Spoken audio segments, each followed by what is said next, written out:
ایک رات جب حضرت عمر رضی اللہ تعالیٰ عنہ مدینہ کے گلیوں میں گشت کر رہے تھے تو انہوں نے رات کے سناٹے میں ایک مکان سے بچوں کے رونے کی آواز سنی۔ حضرت عمر رضی اللہ عنہ نے دروازہ کھٹکھٹایا۔ اندر ایک عورت تھی جو پانی میں پتھر ڈال کر ہاندی چڑھائے بیٹھی تھی۔ حضرت عمر رضی اللہ عنہ نے پوچھا کہ یہ تم کیا کر رہی ہو؟ عورت نے جواب دیا کہ میرے بچے بھوکے ہیں، انہیں بہلانے کے لیے پکانے کا بہانہ کر رہی ہوں۔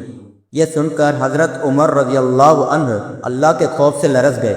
وہ فوراً بیت المال پہنچے اور اپنے کندھے پر آٹے کی بوری اٹھا کر اس عورت کے پاس واپس آئے۔ خادم نے عرض کیا یہ کام مجھ سے کروا لیں۔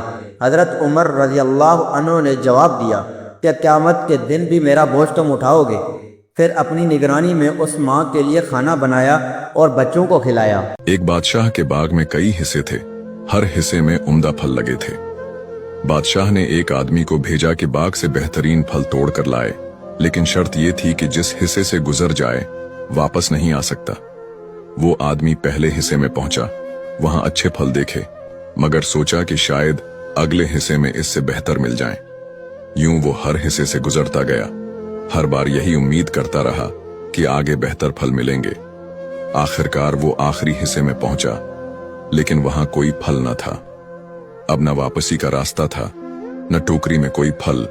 یہی انسان کی زندگی ہے، ہر دن نیکی کا موقع ہے، مگر ہم کل کے انتظار میں آج کو ضائع کر دیتے ہیں، یہاں تک کہ موت آ جاتی ہے اور ہاتھ خالی رہ جاتے ہیں۔ ایک گاؤں میں ایک لڑکا رہتا تھا جو ہر رات چاند کو دیکھ کر خواب دیکھتا تھا کہ وہ چاند تک پہنچ جائے۔ ایک رات اس نے فیصلہ کیا کہ وہ چاند تک پہنچنے کی کوشش کرے گا۔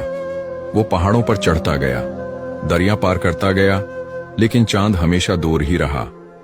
تھک کر جب وہ واپس گھر آیا تو اس کی ماں نے کہا، نہ بیٹا، چاند کو پکڑنے کی کوشش کرنے کے بجائے اس کی روشنی سے راستہ روشن کر لو۔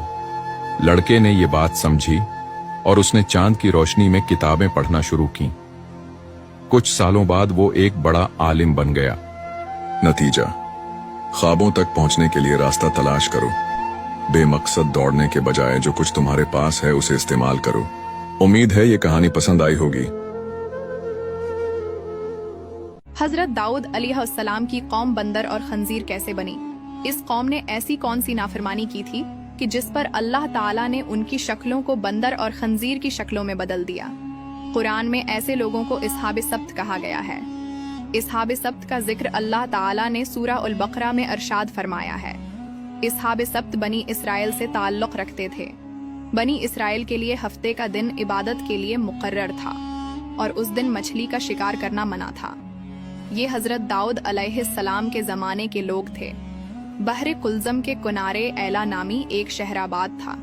بحر قلزم یہودیوں کی بندرگاہ تھی اور اس میں بہت زیادہ مچھلیاں پائی جاتی تھی۔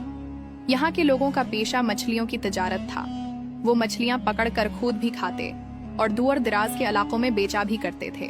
اللہ تعالیٰ نے ان کو ہفتے والے دن مچھلیاں پکڑنے سے منع فرمایا تھا، باقی 6 دن ان کو مچھلیاں پکڑنے کی اجازت تھی۔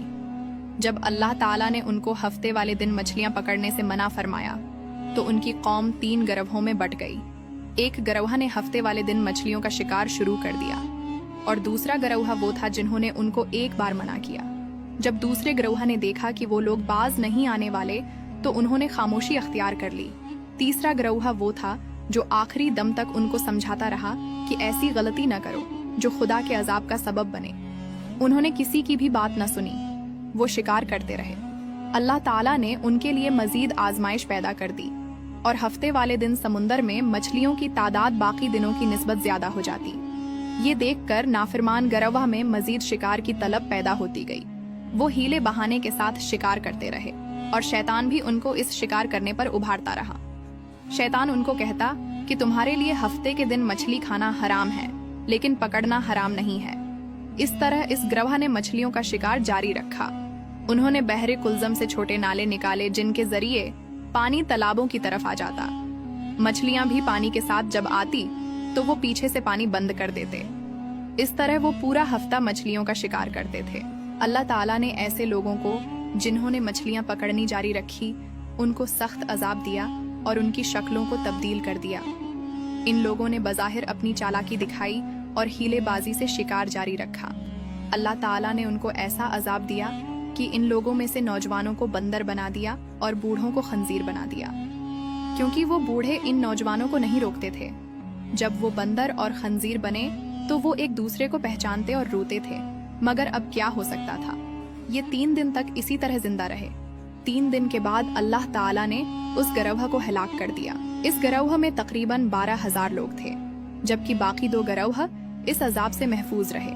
ناظرین، موجودہ دور میں جو بندر اور خنزیر موجود ہیں، یہ ان لوگوں کی نسل میں سے نہیں ہیں، بلکہ یہ مستقل حیوانی نسل کے جانور ہیں۔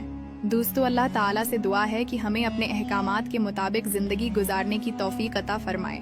آمین۔